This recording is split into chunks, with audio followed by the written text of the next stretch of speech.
Addicts, let's think together. All intoxicants for me, in any amounts, are death. Death of my functioning and ability. Death of my quality thinking. And other than extremely temporary wasted jolliness, death of my happiness derived from my love, active and functional, of people dear to me, and destruction of their love's return I so need. With any drug use, I'll love no one ever again, inviting only suicide and very possibly murder. So for me, drugs are only short-lived thrills, then sickness and misery, then premature death after and during years of ever-increasing fear and shame. So I quit right now. Not just for today only, expecting doubt, struggle, and dependence on outside power and authority again tomorrow. I'm quitting my addiction for my entire life. I'll never stop using my initiative plus help from others, including my concept of God. Or I'll never claim to be cured, but my permanent abstinence from all too deadly to me chemicals will be a damned effective substitute.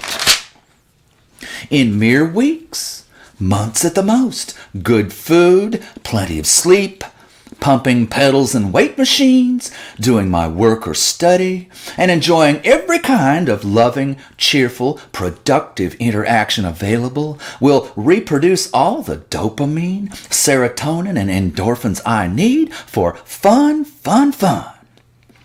And if all that doesn't do it, I'm looking for emotional and maybe even physical love. Heavenly joy, dopamine city, baby. Classes and meetings are wonderful. 1,000 ideas for peace, love, and smarts. But simply zero drugs is over 99% of the fuel to launch me back to very good self and life care. Just abstinence returns me to 100% capacity and energy to heal, reform, and grow in directions I will uniquely choose, design, and climb. But all my new insights, doctrines, tasks, goals, and accomplishments put together pale in importance compared to my first, second, and third priority, learning and practicing my system for destroying more than 999 of every 1,000 ideas I will get for taking one more dose of death. I may love my religion, but even God knows that my abstinence comes first, because only then can I love Him or anybody else and stay alive to do it. Alcoholics Anonymous has helped a special crowd of the most diligent and faithful. But 95% of us will not stay with its years of duty, doctrine, and penance, or find that our own common sense agrees with their emphasis on special duties, or agree that our disease is primarily moral and spiritual beyond chemical destruction of kind, healthy behavior, and relieved only by supernatural orders and interventions. For 80 years, all addiction specialists, including doctors who helped start AA, have known that an unusual genetic aberration, plus the deadly drugs themselves, and not original sin, completely caused the compulsion to continue massive intake of intoxicating drugs. Point proven by the 90% who use 100 times less poison and behave, on average, about 100 times better, without benefit of a single puff of AA's 12 steps of purity. Virtually every legal and illegal intoxicant jacks dopamine, causing some abuse and addiction potential in everyone. Simple adult maturity is a factor. 80% of college youngsters binge drink on occasion. Anyone who gets steadily hooked on anything will never be safe again without stopping all intoxicants. But the danger and the abstinence imperative are many times greater for those with genetic dopamine underproduction. In lieu of a clear medical measurement, you know who you are. By the millions, our compulsion will kill us or others. AA literature briefly, invitingly tolerates agnostics, then always celebrates their conversion by blinding light. Their literature and most devoted disciples are carried away by the story of original sin. We must obey God to defeat our intrinsic evil, or we cannot stop drugging ourselves or continuing to think and behave badly, a la dry drunk, even if we do stop. Oh, really? Tell that to millions of recovered agnostics and atheists. No human power, eh? You'll notice that my constant theme, similar to rational recovery, promotes our deliberate internal exposure to and verbalization of chemically compelled, habituated self-sabotage, against which we then always engage our higher, smarter human power to cut the foolishness, the self-poisoning short before it starts again. If you ask me, we're already full of God, who's telling us, "I designed your brains, now use them." From all your pre-addiction gifts, efforts, and experiences, your cerebral and your past addiction heartbreaking but soul-teaching hard lessons, your post-addiction heartbreaking but soul-teaching hard lessons, and love and your abstinence just keeps opening more doors and windows. In floods the sunshine that already bathes most people together with the universal consciousness that is good or God. I'm just not sold on the belief that he or she is the almighty and only mover and shaker, director and decider. Looks like love is up to us. Give it, take it, or leave it. By all means, try AA or NA. They're people as much or more than their spiritual, psychological, ethical, and behavioral programs, all brim over with love and wisdom. A rainbow of new emotions and rapid, dramatic, astonishing life development delight members who stay with their abstinence for even moderate periods of time. Their feel-good neurotransmitters obviously skyrocket, and a good percentage of the most persistent devotees resist all intoxicant temptation for years. I just want you to know that religion, sin, and redemption are not, for 95% of us humans, indispensable keys to overcoming a genetic toxic illness. Actively using addicts do become disgustingly selfish and hurtful. But it ain't the devil. It's the drug and your genetically aberrant response to it. Vanquish drugs, find health and love, and replace chemical dope with normal dopamine, with or without Christian religion. And personally, I prefer Bill W.'s honesty. I got religion to the bait and switch. For now, your higher power can be a doorknob. Would you consider my suggestion? First, commit to hard action based not on faith, but cold therapeutic fact. Never again allow one molecule of a dangerous drug to touch your precious body and abnormally vulnerable brain. Ever again. Excepting a few carefully rationed pain pills after major surgery.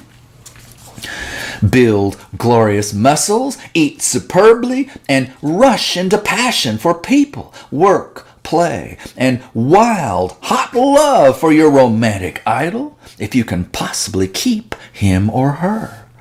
Then you'll often be swimming with joy 1,000 times deeper, more intoxicating and lasting than synthetic chemicals ever caused.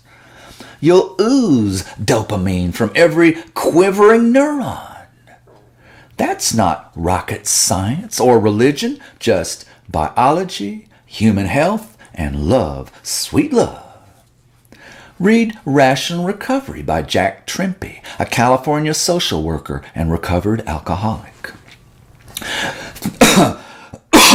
Excuse me. Think of your addiction as a separate, semi-conscious, primal, subhuman character, an instinctive, amoral, compulsive beast. Despite its repeatedly foolish inspiration and destructive effect, the monster wasn't planted by a conscious, external, evil, human-hating demon. Man-made chemicals fool normally intelligent, ethical, but usually genetically abnormal people into self-destructive, nasty behavior. Evil is the result, not the cause, which is your weak dopamine secretion. Recognize your real, ethical, judging, choosing, thinking, acting, sober self, directed by your higher brain or cortex, as your other highest, most fully human and divinely inspired personality and character. Now always only give your phonetic name, your true identity to your way, way better half. That other base character lurks in your midbrain.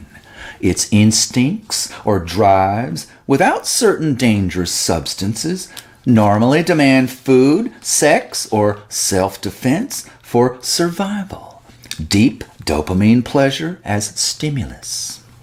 But fill the midbrain, hampered by a weak dopamine pump, full of crazy chemicals, and a beast is loose. Addiction is its deadly rise up to take over your normally sane choice and action center. Now your cortex or cerebrum also goes crazy for drugs.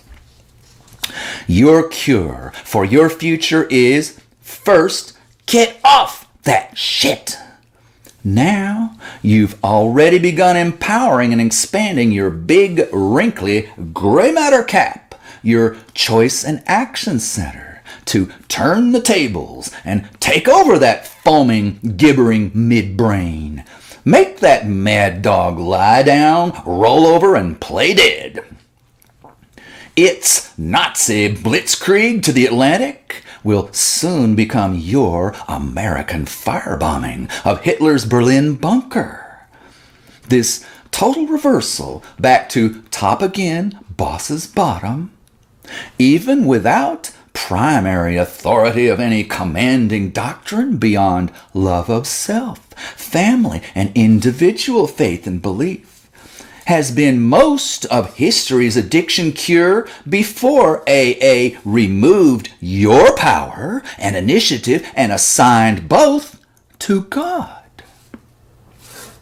Well, you still may seize your life with no more poison ever, happily, ever after. So, what's new? I've expanded on Mr. Trimpey's addictive voice recognition training, his short dialogues between your selfish for drugs, perverted instincts, and your conscious rational defender. To train your conscience to win all of those battles, never losing a cotton-picking one of them, you'll have to move some of your rehab off the useful but still dead center of others telling you what to think and do, over to you thinking, speaking, writing, and acting alone. Really? All by your single, solitary self? That's no fun. So instead, conduct a debate from sociable to angry between your two internal combatants. Rather than only proceeding with AA's 12 steps under some expert's direction, why don't you amaze yourself with self-insight and therapy by writing your history of life's unmanageability on drugs and actually script out your achievable future dreams possible in recovery? And also describe the months and years of mounting horror you will inflict on yourself, loved ones, and perhaps innocent strangers if you do not end your addiction now. Now, your last thought, speech, and written argument exercise comes back to the critical present tense. To drug or not to drug? To be or not to be? To suffer the slings and arrows of relapse's outrageous fortune, or take arms, abstinence against a sea of troubles, and by opposing in them, you're the bard. Write a play. Your angel-devil war. The same war that every recovered addict must continue to fight and win in 1,000 future 10-second internal confrontations. The same saving choice versus destructive compulsion confrontation that every relapsing fool had failed to strengthen his or her human side to win. Write out your white-hot titanic struggle between intoxication's lures and lies of death, pretending to be joy, and your triumphant reasoning, superiority, and healthy love of your true heart, mind, and happy future without chemical suicide. My version, less than 1 hour of scribbling, probably nailed my next few decades of recovery. I'll let you use it for $1. Oh, never mind. I forgot to get a copyright. Damn. The stage is set. Actors in the wings. Raise the curtain. A hush descends. The real you takes center stage, silent, deep in thought. Like Frodo the Hobbit, sworn to carry the evil ring of power to Mordor and throw it into the fires of Mount Doom, you too are on a life or death quest. You have decided now and always for your future, your life, to settle all drugging and drinking issues with your alert, intelligent, moral, practical, deciding dialogue between you and that dangerous, scheming, lying, infantile, madly driven beast. Winner of the battle takes all. Last act, final scene. Gollum slinks near, lifting nasty grimace and giant, wet, pale blue, hungry eyes to your chest, the golden ring glinting on its chain. My precious! Give me a drink. Steve. No. Beast. Just one. Steve. Liar. You're planning on 1,000, then more. Beast. I'll settle for a half-dozen, then we'll stop. Steve.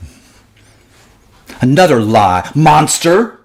We can't stop once we start, as you damn well know.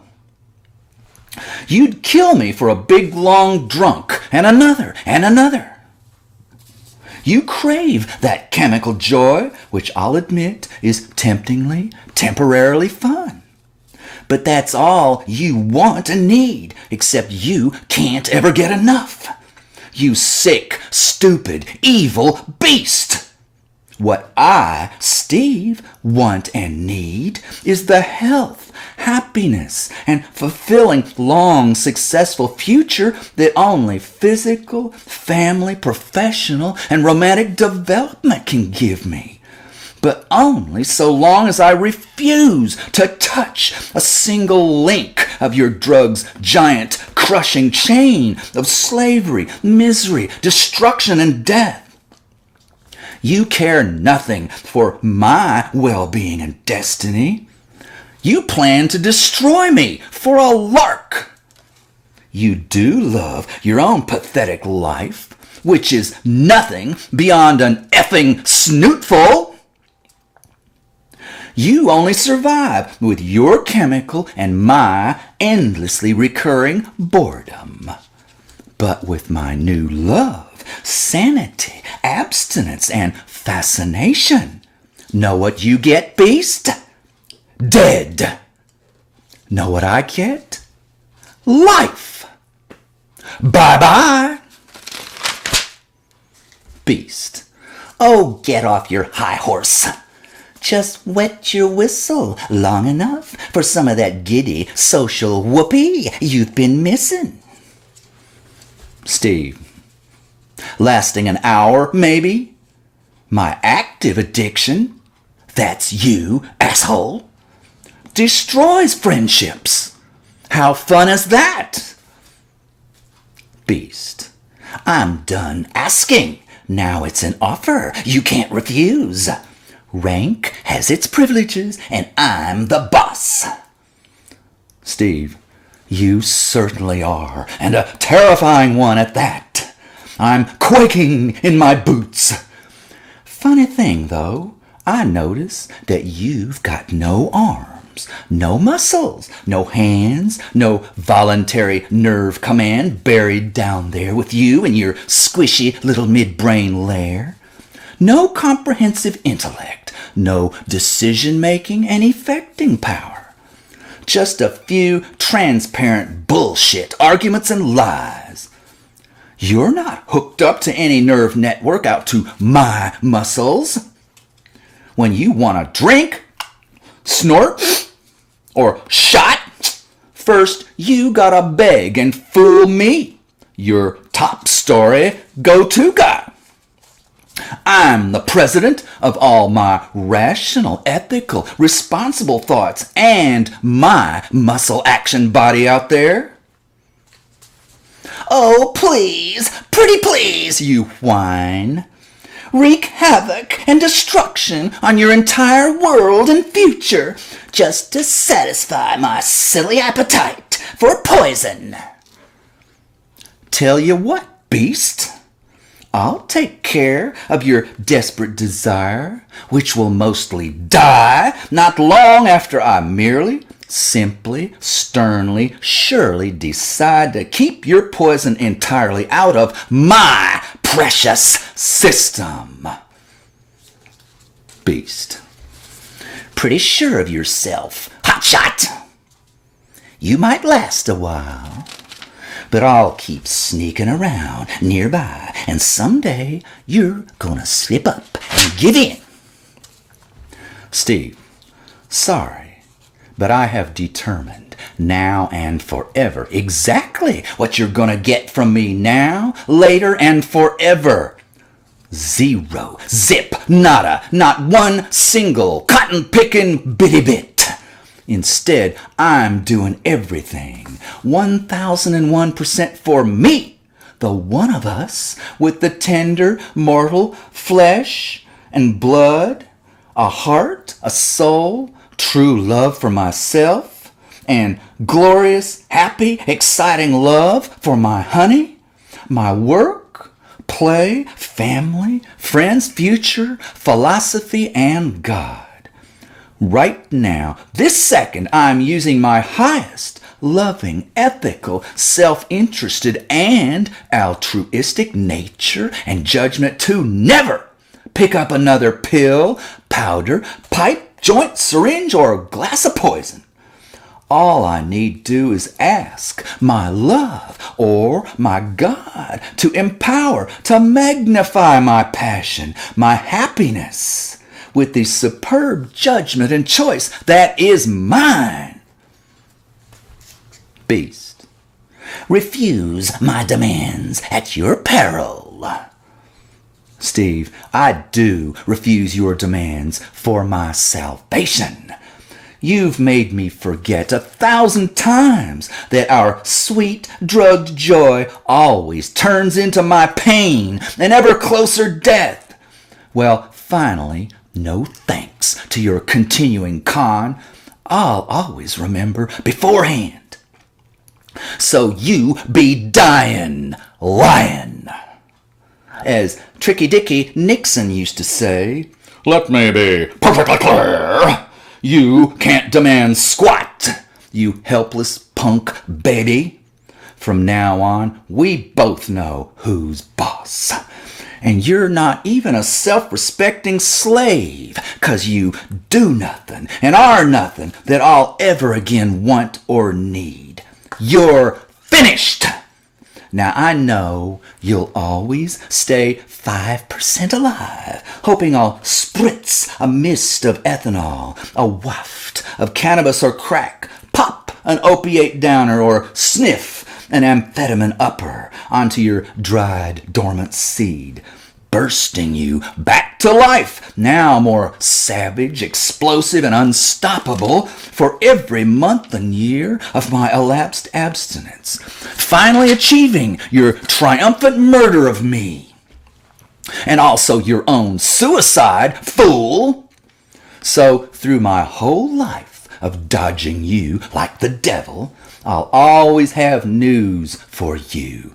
Every day, for a few minutes, I'll set aside my new, spiritual, loving, rational new riches long enough to hate you. I want revenge, not for years of harm I can't change, because I learned from them and you. I hate you for even worse horror you planned for me.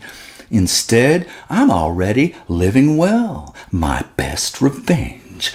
Yes, love and serenity usually do it for me, but not today. With scowling, growling glee, I crush your neck till your tongue and eyeballs fall out. I'm 100 times more vicious and powerful than any pathetic tricks you got left. Every day I'll stick another fork in you. You're done. You see, passion's also great for lifting up your mind and heart, not just pumping up one little flaccid muscle. For the preceding Me and My Beast battle, I shamelessly ripped off Jack Trimpey's ideas, including his addictive voice recognition training. Remember his acronym AVRT to avert relapse. With AA, you stay sick. You are a powerless addict, fighting on and on against unrelenting daily menace with required spiritual duties. 95% of folks abandon their constant program, the vast majority to relapse. According to Rational Recovery's own research, which you could question as not independently verified and self-promotion, 70% of RR's readers and short class students win fast, get well, and stay that way. Jack suggests make a big plan to never drink and drug again. Follow up with, and I'll never change my mind. All of AA's triggers to relapse, hungry, angry, lonely, tired, anxious, depressed, broke up with my baby, my house burned down, the dog ate my homework. Every Alcoholics Anonymous booby trap is Rational Recovery's sobriety cement. In rejection of AA's endless fears and warnings, Decide instead that when everything else goes wrong is exactly the time not to destroy your precious abstinence and future too. There is no spiritual, emotional, or physical distress or failure to obey a dozen moral or religious orders that is even a shred of a sliver of one crappy excuse to go poison yourself. Spiritual perfection and emotional zen may enhance and even extend sobriety. But millions of 20 years recovered are mostly a lot less pure and now and then a good deal more cranky. All you can do is pray and work for the elevation of your reverent, selfless soul over your dastardly immoral disease for a single day. Tomorrow, the danger skyrockets again. The hook for your spiritual orders and duties. I've found that a high-octane, comprehensive, knockdown, drag-out practice rumble with my beast once in a while, plus a quick daily 1 or 2 round knockout, wipe most temptation to drink or drug entirely away.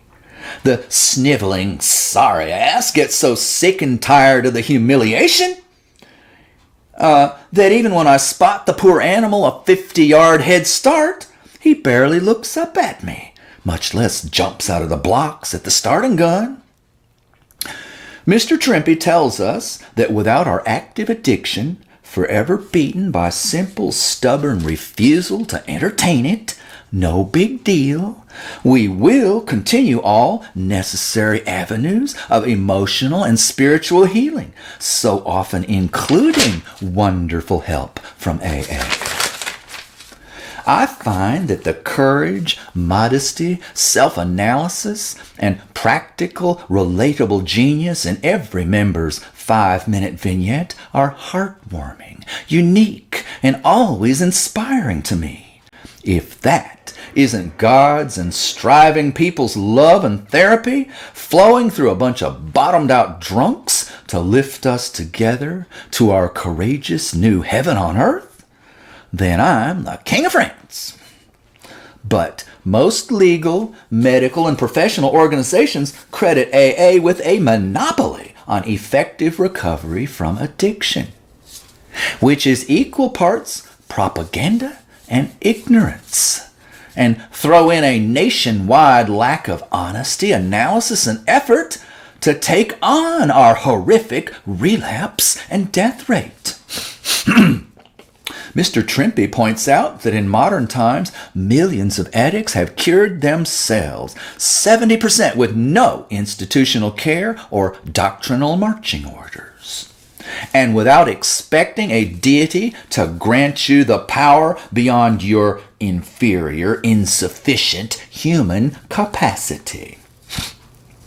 He describes the method by which many addicts have healed throughout all of history by committing and rededicating their own responsibility for the discipline and reasons for and of temperance, building active love of self and family, and often for church and God. Contrast this with the currently popular and damn near only game in town, the distinctly dependent demand that God and other authorities direct and facilitate our recovery for us. Rather than go with the strategy with a success rate that sucks, get on the right side of history. Do it yourself. Have not both drug and audio-visual digital technology lured us off our own stages for individual initiative, ideas, and performance into the passive audience? Let's retire thinking and talking and most human, not mechanical communication, introspective or extroverted. Eyeballs on the screen, button brain disengaged, twitch thumbs for variety. Naturally, AA tells you to remain a sick, powerless servant. Wouldn't you do a lot better as a well, powerful master? Because that's exactly how you, even when those bosses will be unavailable, you will flatten that beast every time it tries for a comeback. I once wrote a little physical exercise with love manual. How to replace negative, toxic addictions with positive, healthy habits. Without any more drug and with advancing work, hobbies, and human love of every kind, with heart thumping, lungs bellowing, and muscles booming and blooming, you will construct a life, a circulation, gushing hormones and neurotransmitters, glorious emotions and passions, exciting relationships, and a hot, rambunctious, dancing body.